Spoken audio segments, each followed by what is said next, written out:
السلام علیکم ورحمۃ اللہ وبرکاتہ۔ بسم اللہ الرحمن الرحیم، والصلاۃ والسلام علی رسولہ الکریم وعلی آلہ الطیبین الطاہرین ومن تبعہم بإحسان الی یوم الدین۔ قرآن کریم میں اللہ رب العزت نے یہ بات فرمائی ہے، عسیٰ ان تکرہوا شیئا وہو خیر لکم۔ ہو سکتا ہے کہ کوئی بات تمہیں ناگوار گزرے، اچھی نہ لگے، لیکن اللہ رب العزت کی طرف سے اس بات میں کوئی خیر ہو، بلائی۔ دنیا بھر میں ہم دیکھتے ہیں جب بھی قرآن کی توہین ہوتی ہے تو مسلمانوں کی تعداد میں اضافہ ہو جاتا ہے۔ حضرت شیخ رحمہ اللہ تعالیٰ کے بارے میں ایک شخص نے انتہائی نازیبا گفتگو کی تو یہ داعیہ، یہ شوق پیدا ہوا کہ حضرت کی زندگی کو سامنے رکھا جائے اور اپنے فضلاء کو ان کی خدمات سے روشناس کرایا جائے، اور یہ اصل کاوش تھی جو کرنی چاہیے تھی۔ اس کے لیے بارش کا پہلا قطرہ بن کے یہ پروگرام ہے۔ اس کے انعقاد پر حافظ عمر فاروق بلال پوری، ان کو میں تہہ دل سے مبارکباد دیتا ہوں، اور یہ بالخصوص جو مدارس سے وابستہ ہیں ان کی ذمہ داری ہے کہ ہم اپنے طلباء کو، اپنے فضلاء کو اکابر سے روشناس کریں۔ اکابر کیا تھے، ان کی خدمات کیا تھی، اور پھر خاص طور پر حضرات شیخین رحمہم اللہ تعالی، ان کی زندگی ایک کھلی کتاب کی طرح ہے۔ ان کے حوالے سے اپنے اپنے مدارس میں چھوٹے چھوٹے پروگرام رکھیں اور یہ بتائیں کہ ہمارے اکابر کیا تھے اور انہوں نے کیسے محنت کی۔ حضرات کے حوالے سے ایک بات عرض کر کے میں اجازت چاہوں گا۔ حضرت صوفی صاحب کو دیکھیں تو ان کا مزاج صوفیانہ تھا لیکن باعمل تھے۔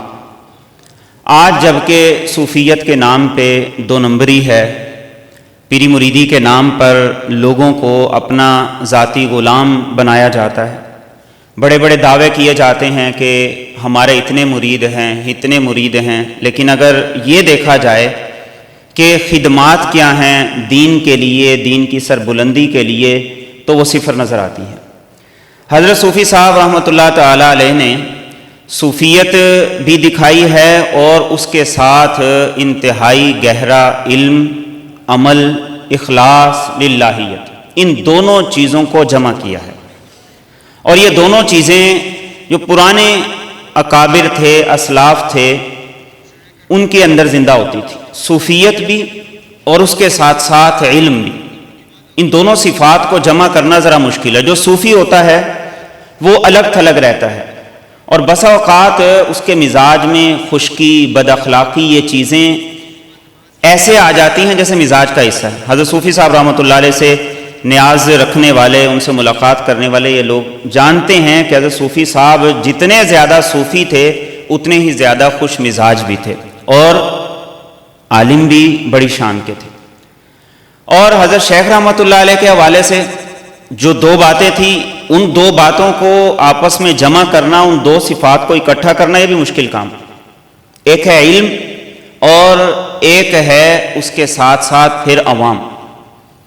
علمی آدمی کا مزاج یہ ہوتا ہے کہ کوئی مجھ سے ملاقات نہ کرے، کوئی مجھ سے ملے نہیں، میں تنہائی میں بیٹھ کے کتابوں کا مطالعہ کروں اور میں کتابیں لکھوں اور بس اسی طرح زندگی بیت جائے۔ اور جو عوامی مزاج ہوتا ہے اس میں لوگوں کے پاس جانا پڑتا ہے، ملاقاتیں ہوتی ہیں، لوگ بھی آتے ہیں۔ حضرت شیخ صاحب رحمۃ اللہ تعالی علیہ نے ان دونوں صفات کو جمع کیا۔ ایک طرف علم کو دیکھا جائے تو ان کی درجنوں تصانیف ہیں جو علم کا منہ بولتا ثبوت ہے، اور اگر ان کے عوام کے ساتھ تعلق کو دیکھا جائے تو آپ اپنے گجرانوالہ شہر کے جس بھی ادارے میں چلے جائیں، جس بھی مسجد میں چلے جائیں، آپ کو وہاں پہ جو تختی لگی ہوئی نظر آئے گی وہ حضرت شیخ کی نظر آئے گی۔ آپ کو پرانے نمازی اگر ملیں گے، آپ ان سے اکابرین میں سے اگر کسی کا نام سنیں گے تو وہ حضرت شیخ رحمۃ اللہ تعالی علیہ تھے۔ تو دونوں حضرات کی زندگیاں ہمارے لیے قابل تقلید ہیں۔ اللہ ہمیں عمل کی توفیق عطا فرمائے اور اپنے اکابر کا دامن تھامنے کی توفیق عطا فرمائے۔ السلام علیکم۔